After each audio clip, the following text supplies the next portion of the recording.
Are we ready? Good deal. Good evening, ladies and gentlemen, friends and neighbors. It is the July 18th of 2022, and it is 7 p.m., and I welcome you to another meeting of the Stayton City Council. Boom. We are in order, and could we start with a flag salute, please? Would you join me? I pledge allegiance to the flag of the United States of America, to the republic for which it stands, one nation, under God, indivisible, with liberty and justice for all. Very good. Thank you. Okay, announcements. Are there any additions to the agenda? And a simple nod from the executive table. Okay, thank you. Are there any declarations of ex parte contacts, conflict of interest, bias, etc.? Nothing from the executive tables here. I should declare that Councilor Hook is joining us via Zoom this evening, but we have the whole council present. There are no appointments this evening that are listed. This is a time for public comment. Does anyone have any? Or some? Anyone? Okay, no public comment. Start out this evening with a consent agenda, which is a June 20th of 2022 City Council regular session minutes, a collective bargaining agreement with AFSCME local number 3222, a collective bargaining agreement with the Stayton Police Officers Association, and resolution number 1040, authorizing the city manager to sign an agreement to allow for the receipt of funds to pass through to the Stayton Fire District. How would the council like to deal with those?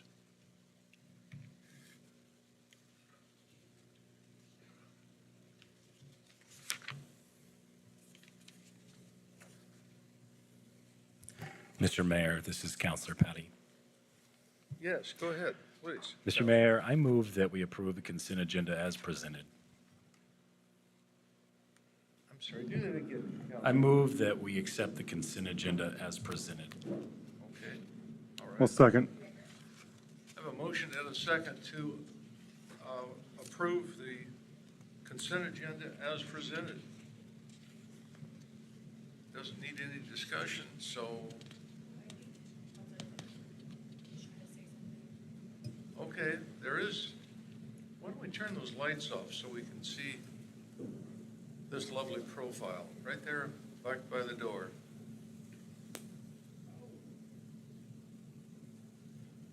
That'll work. Yes, Counselor, go ahead, please.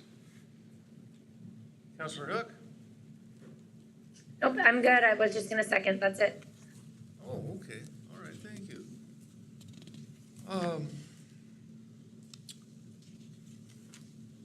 Okay, over there at the computer, would you?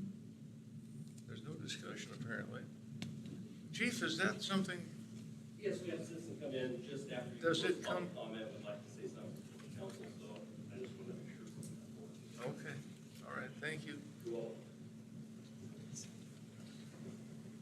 I believe that's regarding the public comment portion and not the consent agenda, though.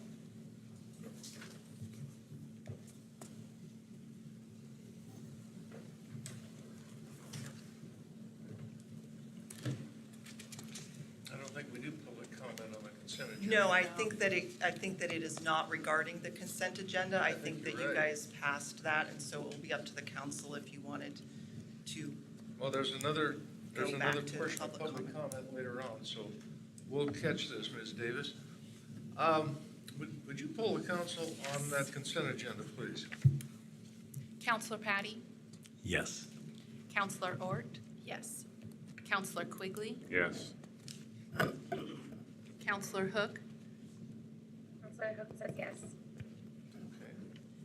And Counselor McDonald? Yes. Passes 5-0. Okay, thank you. Good enough. There are no public hearings tonight. Under general business, we need to award a contract for 2022 Stayton Utility Rate Analysis Project. This is an action item. Mr. Ludwig, would you give us a staff report on that, please? Yes, sir. Thank you, Mr. Mayor, members of the council. Good evening. The issue before you tonight is whether or not you want to accept a proposal and award a contract for the 2022 Utility Rate Analysis Project to the FCS Group Consulting in the amount of $99,220. A brief background. I know you guys all had this in your packets. During the February 2nd, 2019 City Council retreat, completing a utility rate analysis was identified as a goal to have take place and strive for within the 3 to 4 year range. The current utility rates were developed as infrastructure master plans were developed and periodically updated during major construction projects. And they help offset the cost of construction. The rate increase proposals were not always implemented. Our master plans really, they range in years between 2004 and 2006. So you can see we're a little bit behind the curve as far as utility rates go, and even the ones that were proposed during that time, they weren't always implemented. So we're behind the curve on that. One of the reasons why we're going forward with this, and we put a proposal out, was to try to get our rates up to date. The city needs the evaluation of the existing utility rates and charges with the objective to develop appropriate rates that reflect current operational costs and provide sufficient return or revenue to continue the safe and reliable operations of the city provided utilities, and provide capital improvement program funding for needed infrastructure rehabilitation, and that they meet and they present future financial obligations. The city put an RFP out. We received 3 proposals for the rate analysis. They were Donovan Enterprises, the FCS Group, and Glardy Rothstein Group. All 3 of the consultants submitted proposals that met the minimum qualifications. The city staff formed a committee to review and score the proposals independently. The scoring criteria was outlined in the RFP, and you can see that in the staff report. There were 5 scorers, one of which was a city council member. After reviewing the proposals in detail, the group recommended the city move forward with negotiating a contract with the FCS Group to perform the work. A second submittal was submitted also that contained the cost for performing the services that we required. It was open and it was found to be within a budgeted amount. So tonight, before you, well, let me go back to financial impact. The financial impact is $99,200. In the 2022-23 budget packet, we budgeted $140,000 for this project. So we're well underneath the budgeted amount that the budget committee approved. The staff recommendation is to move forward with the FCS Group to perform the study. So your options are award the contract to the FCS Group in the amount of $99,200 or reject all bids. And I am here for any questions that you may have. Okay. Thank you, Lance. Questions from the council, please? Mr. Mayor. Mr. Mayor. Yes. Not so much a question, but a statement.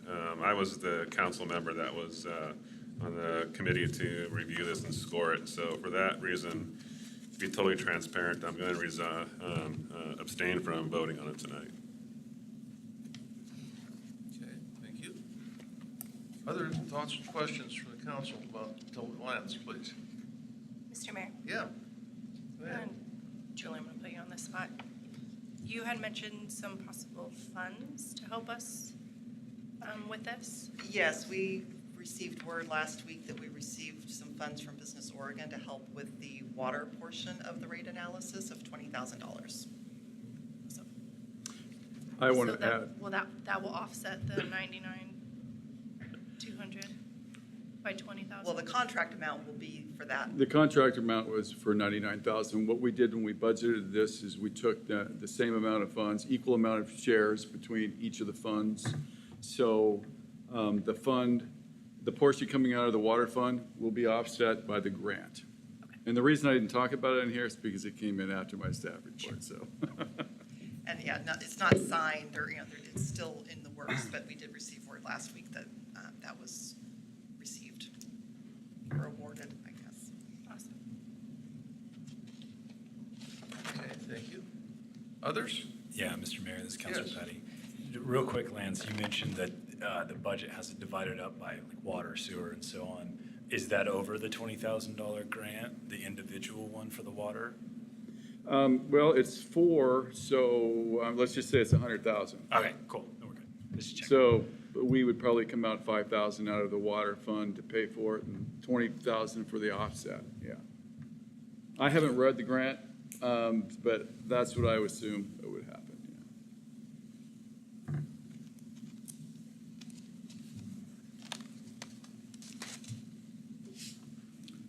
yeah. Lance,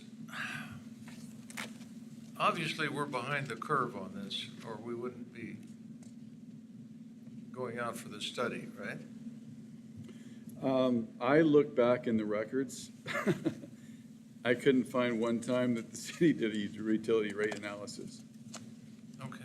So I would say from the records that I reviewed, the people that I have talked to, that it's probably high time that the city did want to at least establish a baseline for our rates, and then we can move forward with that. And I'll also add, it's pretty typical for jurisdictions to do rate analyses on a regular basis to make sure that they're not getting too far out of whack. I think Sherwood did it every several years, so that's sort of a standard practice. Moving forward, if the council decides to approve this, we will be forming another committee as part of this group. And I would hope there'd be at least 1 or 2 council members that would like to be a part of that committee, because really, we're going to go through methodologies. They're going to give us options and alternatives. They're going to tell us how much money or revenue we can generate with these options. I think it's very important that the council have representation in this committee, because you're going to be the ones out there as well selling it to the community.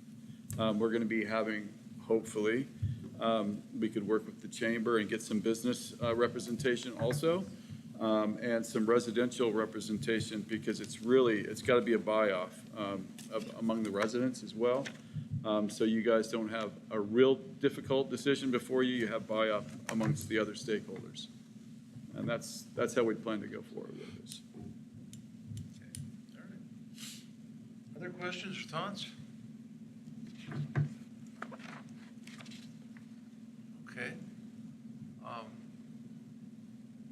Mayor, this is the opportunity for a public comment on this agenda item. Of course, it's here, it's underlined, large exclamation points on it, hard to ignore tonight, anyway. Was there any member of this consulting group that was here and wanted to say anything this evening? No, they asked me. I apologize, but I didn't think it was really pertinent. I'm not sure what you would have asked them that you're not asking me. I apologize if you'd like to talk to them. We can arrange something, though. No, that's fine, okay. Just trying to cover most of the bases here tonight. Okay. They will be before the council at least once, more than likely twice, but they will be working with the committee. That's why I think the committee is very important. We have good representation from the city in there. Okay, all right.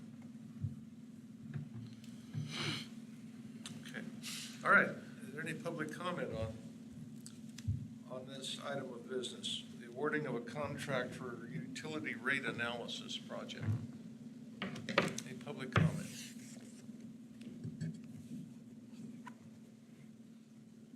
Donna, did you want to say anything at this point? Yeah, or?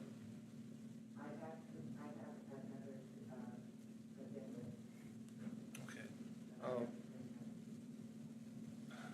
Would you like like to save this for later in the meeting? I guess this is kind of the last public comment time that is highlighted. So, You're welcome So, you're Mr. welcome to Mayor- speak now if you want. Mr. Mayor, can I make a recommendation? I'm sorry. I think that because we're in this agenda item right now, I would recommend that you close this and council can choose to add an additional opportunity for public comment after you're done with this agenda item. And that way you could listen so that it's not getting them muddled. That's my recommendation. Yeah, we don't have very many public comment opportunities.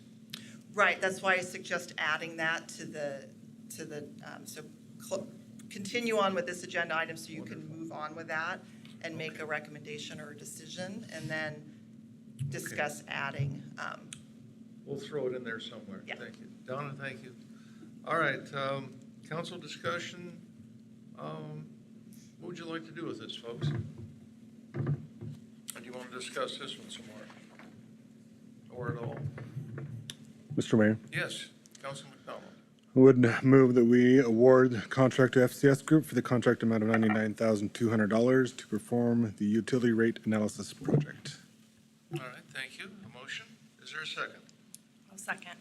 Okay, a motion and a second. Is there any discussion? Yes, Mr. Mayor. This is ahead. Councilor Patty.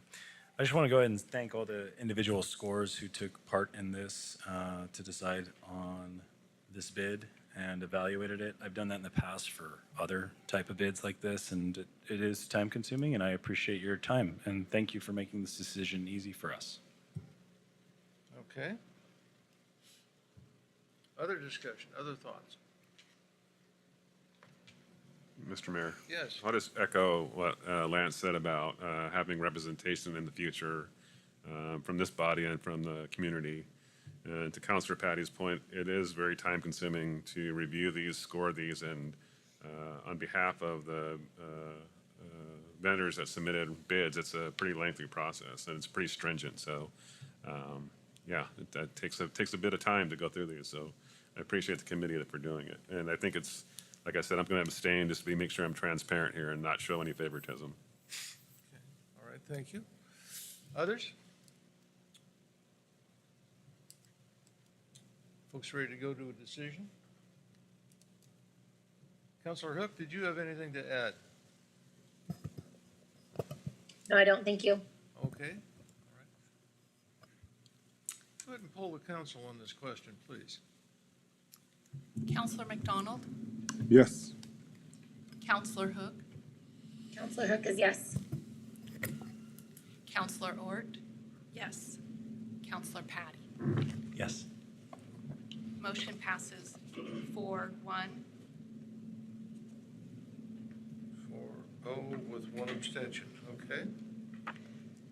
So, Mr. Mayor, this would be the time where I would recommend that council, if you so choose, make a motion to go back into your agenda and reopen the public comment portion of the meeting so you can take the public testimony. We can't just do that. Or you Mr. Mayor, this is Councilor Patty. I move that we reopen the public comment section of this agenda. A second. All right, a motion to reopen the public comment section of the meeting. And there was a second. Any other discussion on that one? Again, Counselor Patty, Yes. Counselor Ort, Yes. Counselor Quigley, Yes. Counselor Hook, Counselor Hook is yes. Counselor McDonald, Yes.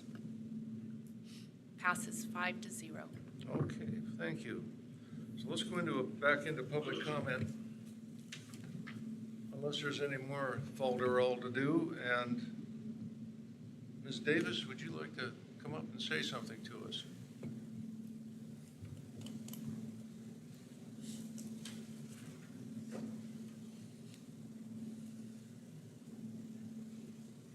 Good evening, everyone. Turn on what? Yep, this one. Okay. When the light shows. There you go. Don? Got it. I think my voice is heavy enough and loud enough, you probably could hear me anyway. I'm here to discuss house parties. You have my address where I live. There is a Hispanic family there.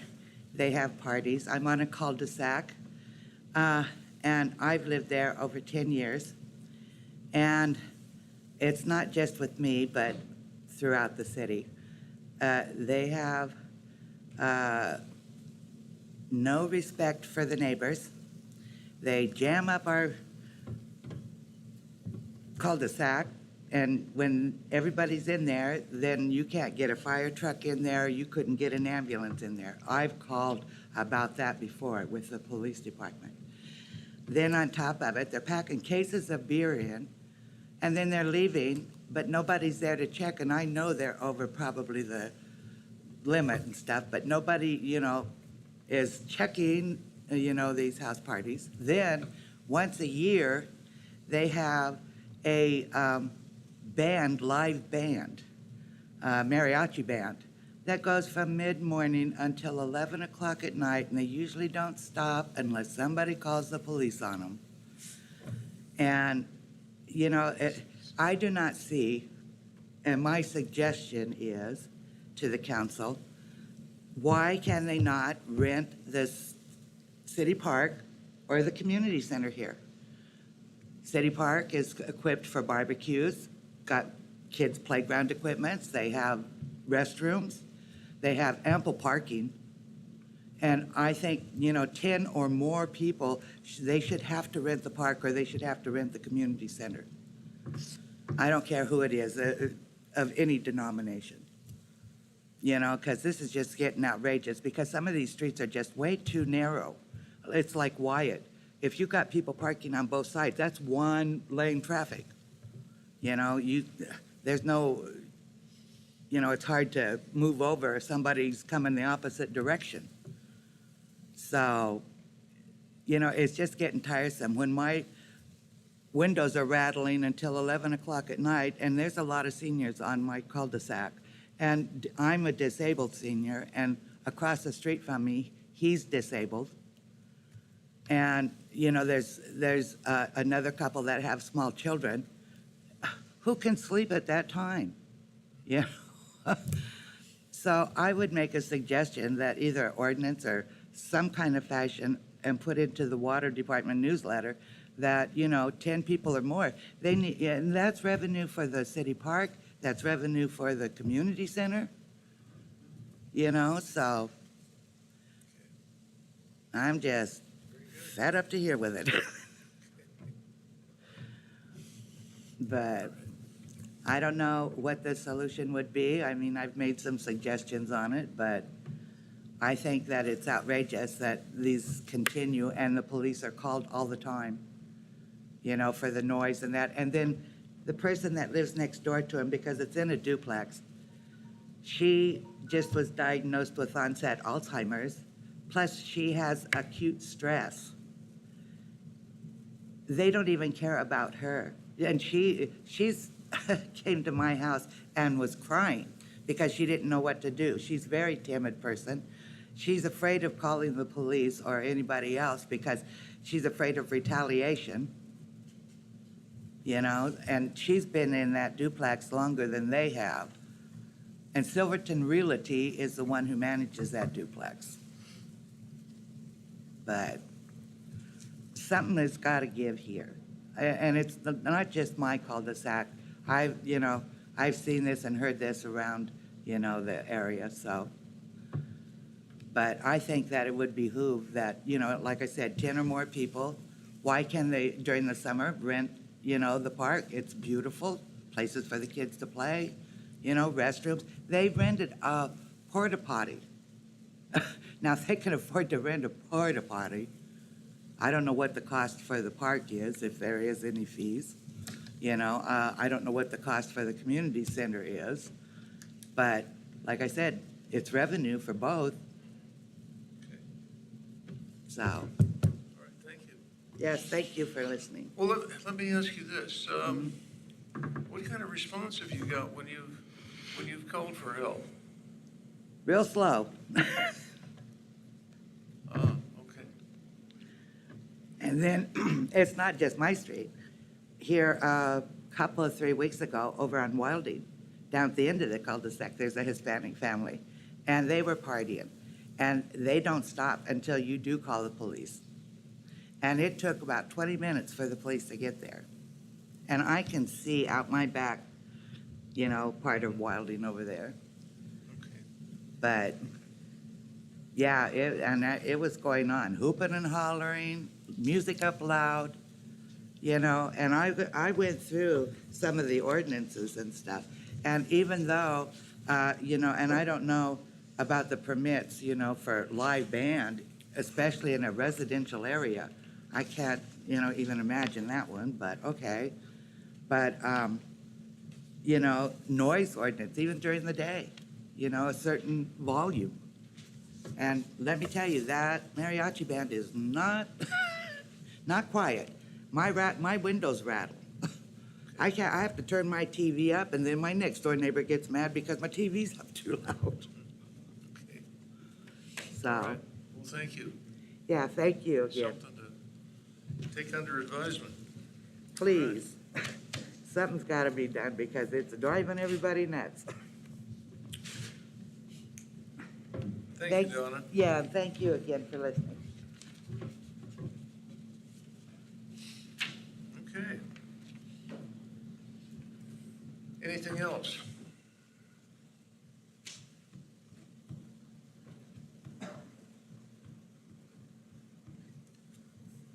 Well, then let's go back to communications from city staff.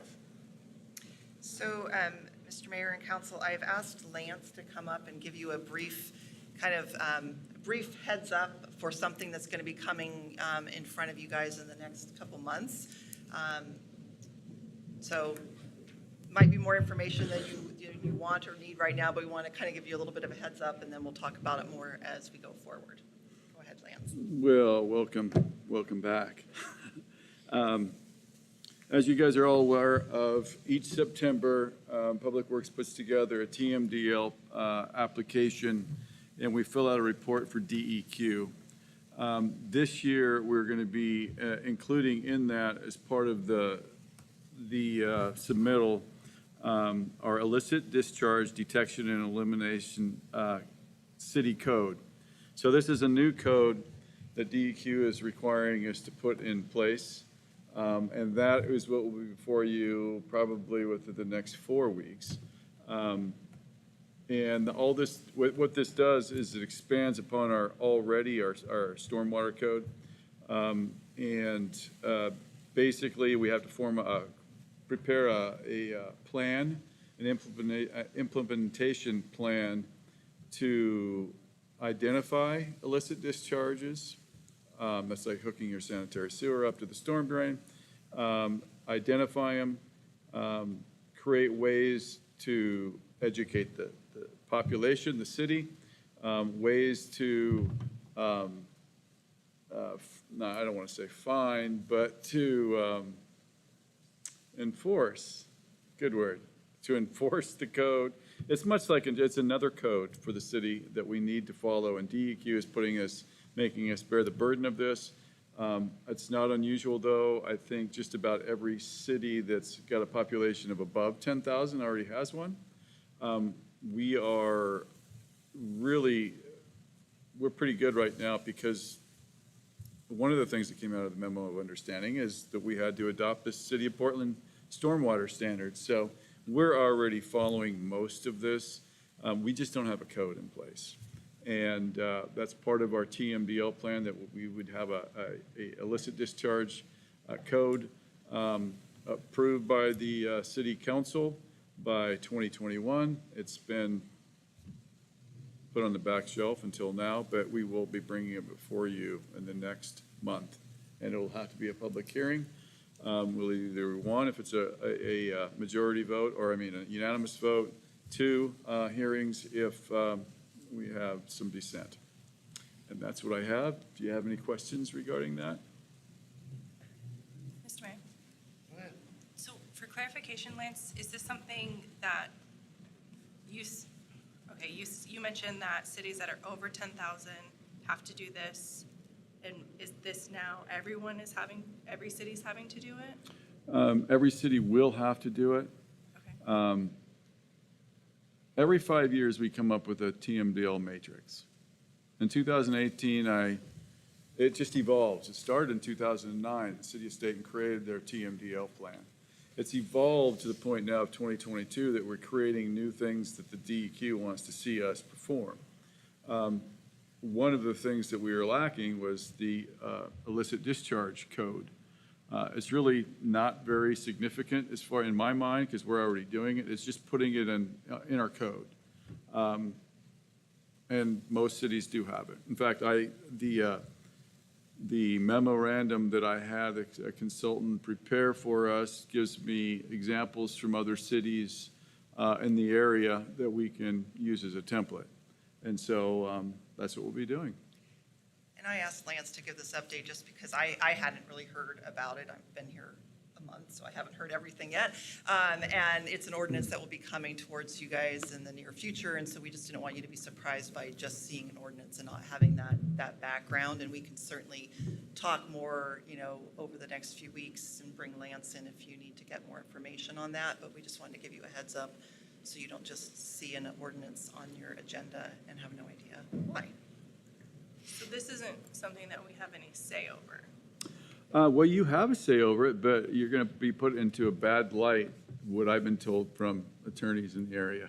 And I don't know if you want to be put in a bad light with the DEQ. So my recommendation would be to pass it because we're already basically doing it already. It's just putting it in the code. It's formalizing it.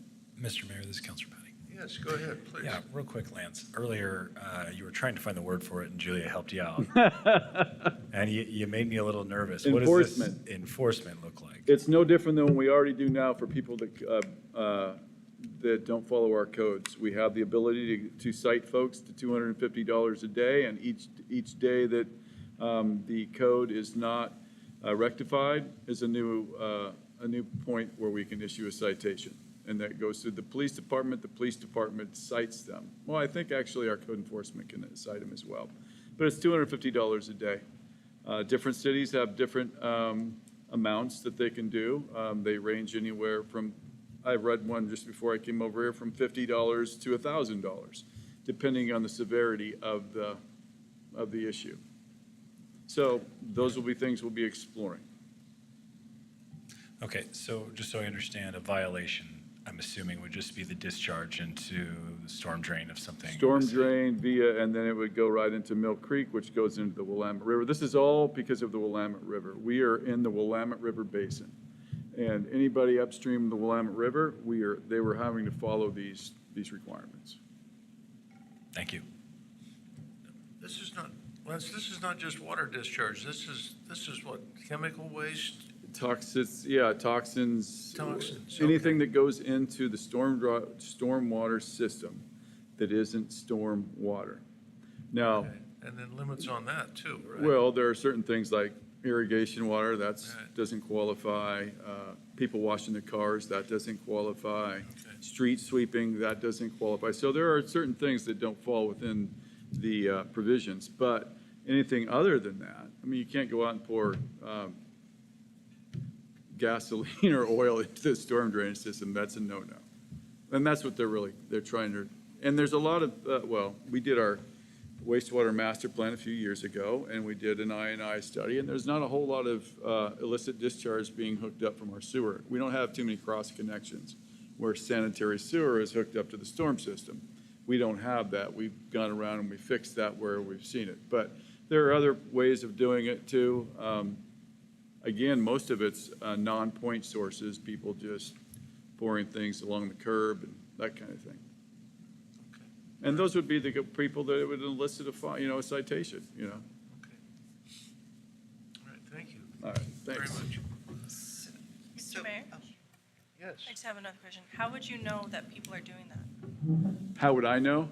I guess, how would you know? Well, people are they're, I'm going to tell you, just like my code enforcement officer knows that there are things there are cars out there that need to be looked at because people turn them in. Okay. And that's, you know, So is that part of that, like, education piece? that would be an education piece. We'd probably have some sort of anonymous form that you could fill out on the website that we could look into. We've had several of these already. I'm down at the gas station. We've had people call in because they've been, you know, people are pouring stuff into the drain down there, you know. So we find out about it that way. So I have a couple of other announcements if you don't have any more questions for Lance. So one is also a heads up, but maybe hopefully not quite as many questions. But when I came on, I was trying to find some things like agreements and just history of things. And I realized that a lot of the action that council has taken for years and years has been by motion and not by resolution. And I asked Alyssa why, and she wasn't really sure why. And I believe best practices is to have things passed by resolution, that it's easier to find, it's easier to track, and it's easier to understand the rationale for why you made a decision, rather than having to see when a motion might have been made and go back and look in the council record. You can just look at the list of resolutions. So you will be seeing a lot more resolutions. So just a heads up on that. It will still be the same. You'll make a motion to approve a resolution instead of just making a motion to do whatever staff said. That you'll just have a little bit better, or we'll have a little bit more history and explanation as to why. So just wanted to give you guys a heads up on that. And then the other thing I wanted to share is one of the first things I did when I came on board was I wanted to meet with all of the city staff to talk to them about what's going well, what's not going well. I've met with most of them. I still have a handful, but I've got enough that I can share with you some information. One of the things that I did was ask staff, what motivates you? What motivates you to get up and come into work every day? And when I first started hearing it, I was really impressed. And then I decided I was going to put it into a word cloud, and I wanted to share with you. And Tammy's going to actually pull it up. I think you will be impressed. I am very impressed. And I just wanted to share with you what motivates your staff to work. So if you're not familiar with a word cloud, essentially you put the words in, and the more frequent the word or the phrase is heard, the bigger the word is on the page. And so I just wanted to point out the ones that really jumped out to me were pride well done, or pride for job well done, great crew, like the work, the community, rewarding job, my family, the people I work with, I'm necessary, sense of service, and there's others in there, books, dogs, children, those types of things. But I just wanted to share that with you. I think it's pretty neat to see who's working for the city, and I hope that you guys find that interesting as well. And I want to share that out with the public too, so they know kind of the staff. We're not in it just to get a paycheck. Sure, there's some financial security in there, but we're in it for the pride of the work. So I wanted to share that with you guys. And that's all I've got. Okay. Thank you. Thank you, Julia. Communications from mayor and council. I've got one thing, but I'll save it. Maybe someone has things more important. No? Mr. Mayor? Here's one. I heard this from my hairstylist this morning. One of several that I consult with. I don't like the color. This white is just not becoming. Anyway, she said, you guys want to change the downtown in this town. You shouldn't have storefront businesses that are closed all the time. And she was using Silverton as an example, which we sometimes don't like to do because we don't like to be compared to them, a different community. But I thought, there is something to that.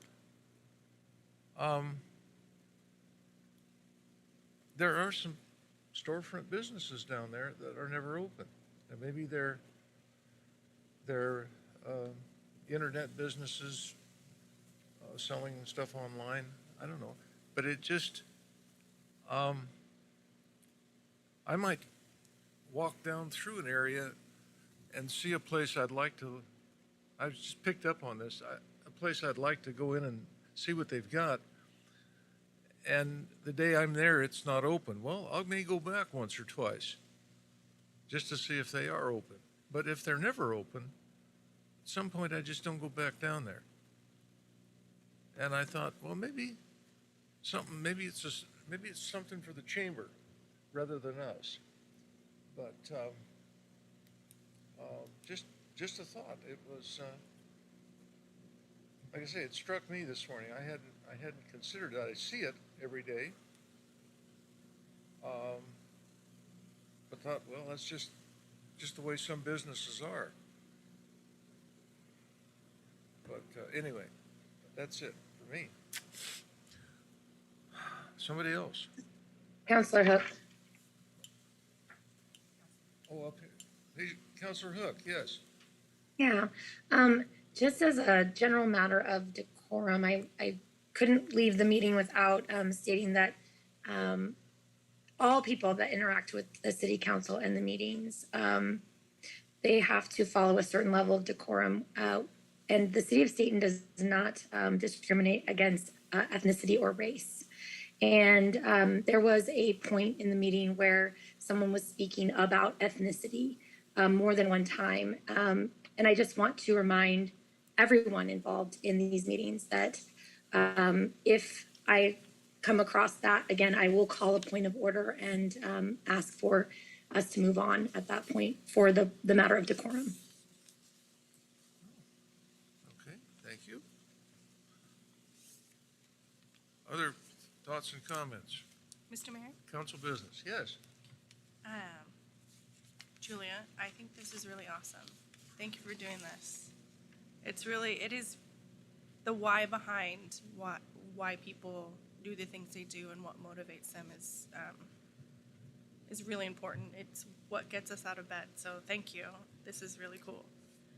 And then I had a question for you. So going back to, I know you said you were hoping there wasn't a lot of questions, but so the resolutions when making motions, how are we currently tracking like the motions that pass? When you said that, I guess I never really considered like that we don't have a way to track them. So Is they're that in the record. They're not, Sure. I mean, there is a council record of that motion being made. But, and it's really, I guess, a question maybe for Alyssa more than me. And she's at a conference today, and that's why she's not here. But it's really just you make a motion to sign something, and then it's signed. And then when someone wants to find out, when was it signed, and why was it signed, and what was the discussion on why it was signed, then you have to figure out when it was signed and go back and look through the record. So to the best of my knowledge, there isn't a good solid record for the motions other than the council record. So the resolutions are like the where at, like that just kind of gives you the background of why we made that motion. Is that what you're Yes. what you're trying to get at? Is like, okay, why was this made and what was the thoughts behind it, Yes. kind of thing? Okay, that makes more sense. Thank you. And if I can just interject too, for Julia, so all the resolutions are on the city's website, and so when we need to go historically, go back and look, everything is there, it's logged, there's a table of contents. Since Alyssa's not here, she would be saying this. So when we do have to go back, it's easier to find the resolution by number or title of type of resolution than trying to just read minutes and find the resolution in minutes. But so it's an easier tracking, if that makes sense. Okay. And Mr. Mayor, I had one more question. Go ahead, please. I know a lot of times with our ordinances, we like to, especially like code enforcement, we don't like to just, find people right away. We want to give them the opportunity to correct a mistake or whatnot. But this might not be a question that you can answer right now, but are we citing people who have repeat noise violations? I'm not saying like the first time you have something, but is this, like, if it's an ongoing issue, are we addressing these things? So I'm going to see if chief wants to come up, because I believe noise violations would be handled through the police department. And I want me to don't. put you on the spot. It's I know, I'm just- sorry, I don't know the answer, and if you don't have the If answer. you off don't top have of the your head, that's information right fine. now, that's okay too. I'm just, This is why staff comes, so that they can be called upon from the recesses of the room. Good evening, everybody. So when it comes to violations, it's officer discretion. So it's not black and white. You know what I mean? It's not going to be a hard line. It's going to be given the situation at hand that they're dealing with. So such as the complaint we had, it may be a repeat offense over time that is then justified into a citation, since we've tried to do the educational piece first most of the time and try to talk to people, especially when ordinances are very low when we talk about state statutes and laws. I mean, they're only punishable by a fine. They're usually pretty minimal fines most of the time when it comes to our ordinances. So most of the time, we're trying to get compliance. That's the whole goal that you always want is compliance and education, especially when you have a neighborhood, because everybody has, just like relatives, you know, you're sort of stuck with them in some aspects, you know, until they go. So not every time is it the first time offense. Now, if it's something that's really egregious, then yeah, that might be what is needed.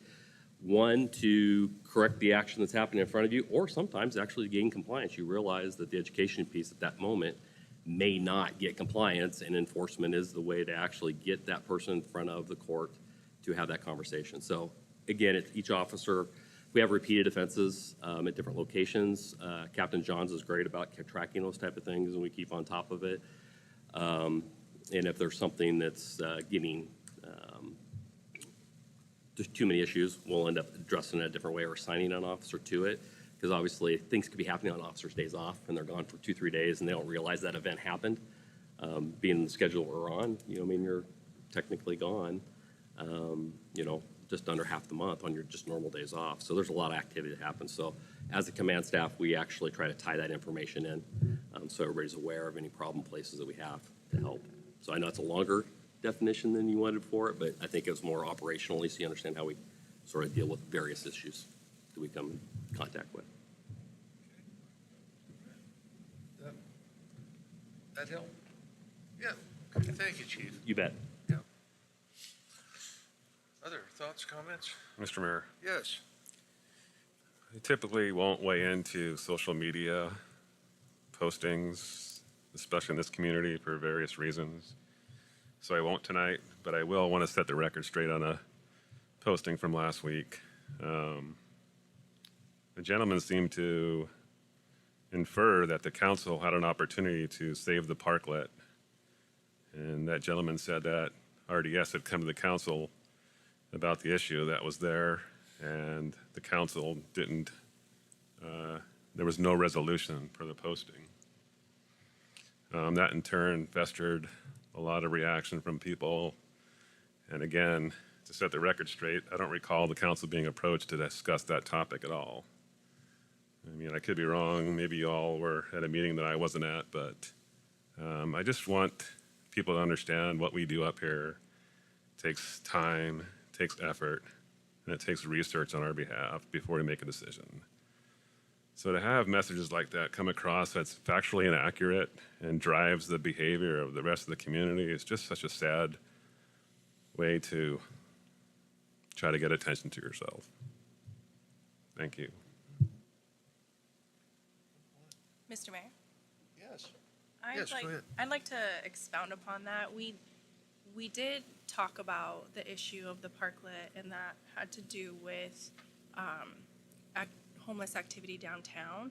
And it even states in our consent agenda that where'd it go?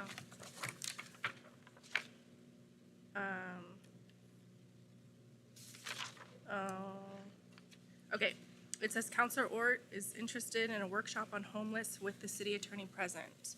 And that was something that we all agreed on. And I actually talked with Julia today, our city manager today, about when we could get that scheduled so that we can all be present for that. So to Counselor Quigley's point, that was something that was brought up, is on our radar, and something that I feel like we all are interested in working towards figuring out solutions that work for our community, that are within our purview, like the things that we can do. And I don't think that the community sometimes understands what we can and can't do.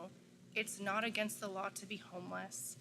Certain activities are obviously against the law, and so we can do things about that, but there's only a limited amount of ability that we can do within the confines of the rules that we have in place.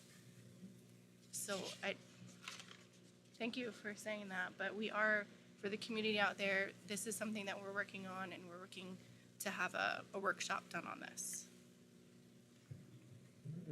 I agree with you, Counselor. What I have a problem with is assigning fault when we're still working through the process.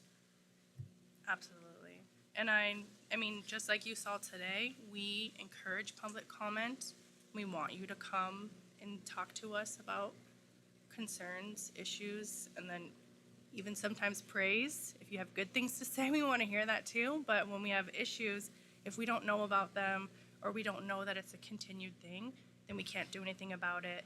And we have access to these meetings. You can see Counselor Hook is coming in via Zoom.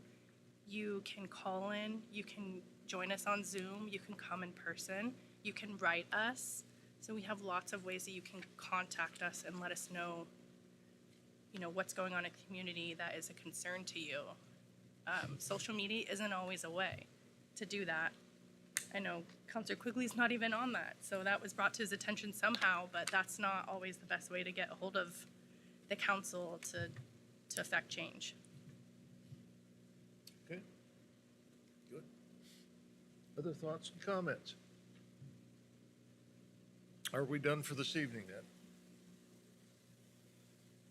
Okay, it's 7 minutes to 8. Let's adjourn. Good night.